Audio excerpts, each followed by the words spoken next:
Hello, my name is Deanna Watkins, and today I am interviewing for the Contact Center representative position for Kaiser Denver. During this interview, I will be going over and answering the designated questions provided to allow you the opportunity to get to know me a little bit better. So with that being said, let's move on to question number 1. Tell me about the most you've ever done to obtain information to better understand a customer. Give an example. What did you do? And how did the information improve your service? Well, when working for a call center, you never know who you will get on the other side of the line. This makes it super important to be prepared for any type of situation. Well, with this specific situation, the customer and I had a language barrier. She spoke Spanish and I don't, which made it very difficult to understand her needs and frustrations. Answering the call, I could already tell that she had been very frustrated and just wanted to get straight to the point to get her problem solved. So instead of call transferring her to the Spanish queue to await a representative, I took it upon myself to get an interpreter on the line at a much faster pace. With the interpreter, I was able to communicate through the customer and then grasp an understanding about what she was concerned about. Once I was able to give her the information she inquired about, such as her coverage, her plan, and her copay, she was more than elated to know that someone took the time to go above and beyond to support her. This also allowed me the chance to practice using another source to better assist our customers. After all, which is why we're here, to better assist our customers. So, I believe that using a different source that I wasn't typically used to allowed me the practice and the confidence to do it again if I needed to. So, question number 2. Tell me about your most difficult customer. Describe a specific interaction you had with this customer. So when working for Nelnet, we get a lot of customers that call in about their credit, especially if something's gone wrong with their credit. And it typically ends up being an escalated call. So because us as customer service representatives are only allowed to handle so much as far as credit, we get a lot of calls. But knowing the amazing customer service representative I strive to be every day, whenever I get a customer that calls in like that, I just try to carefully listen to their concerns, as they're all valid. Of course, anyone would be mad about their credit, and then able to tell them what I'm able to do.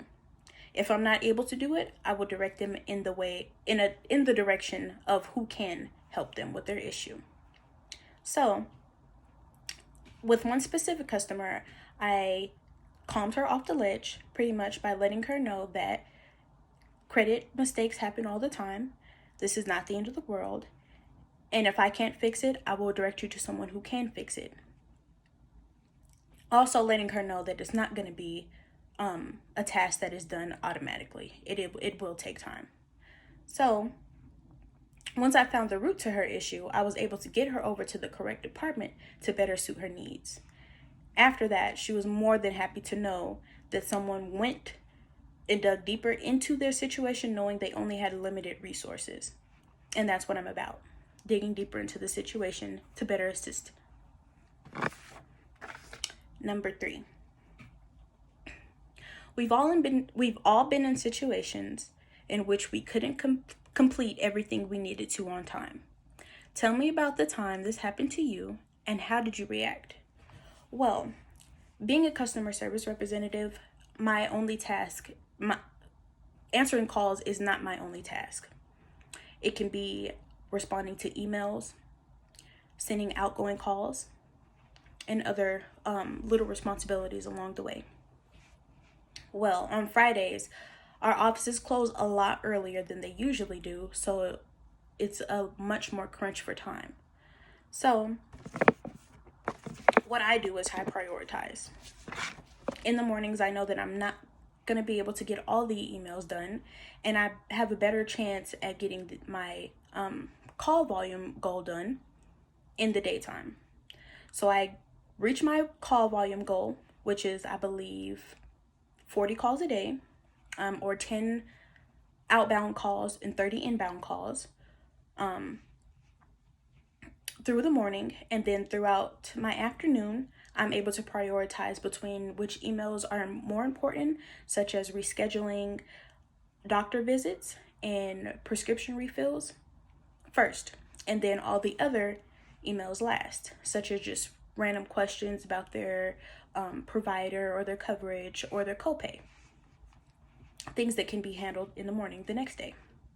So I just find that writing down my list of responsibilities for that day and knowing that I don't have a lot of time, just trying to take as many less breaks as possible and just trying to stay focused throughout the day, especially on a Friday, just helps me better direct my day and my chores. Question number 4.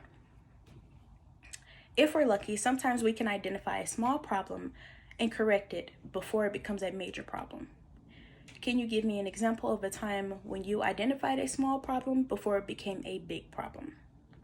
Well, when working for Maximus, I noticed that after I had a certain customer call in, going through her policies and whatnot, I noticed that she hasn't renewed her policy in the amount of time she was set to redo it.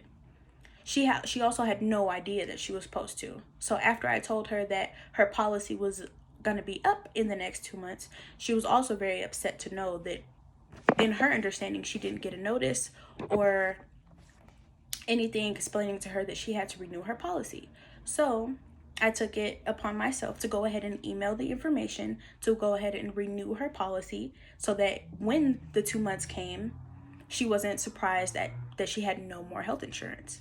And her health is number one. So with that being said, after I ended that phone call, she was probably gave me 5 stars just because I went ahead and told her a problem before it became a problem, and then I also gave her the tools to fix the problem before it became a problem as well. So, question number 5. Why should we hire you? Well, with my background, I know that I have a long way to go as far as experience, and which is why I'm applying for Kaiser now. Just because of the background I have, I relate more to healthcare, and I love helping, and I love supporting the customer. I have a daily goal to at least make someone's day, to make a angry customer hang up the phone happier than they did when they called, and just to make one of my coworkers' day.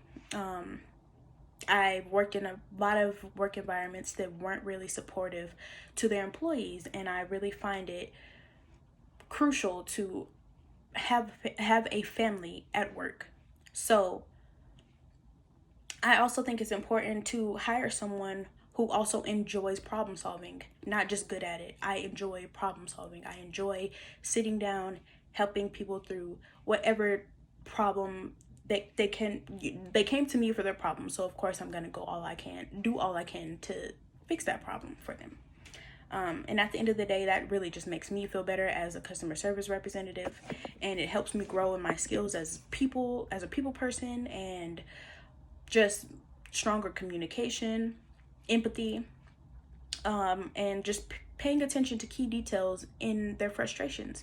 I noticed that when you just listen to them, that half the problem goes away right then and there. So with me knowing that I strive to be better and better and better and better every single day, I know I'm right for this position.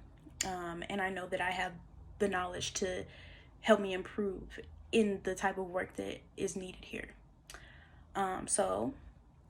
I think I'm all done. I want to thank you guys so much for your time, and I hope to hear back from you soon.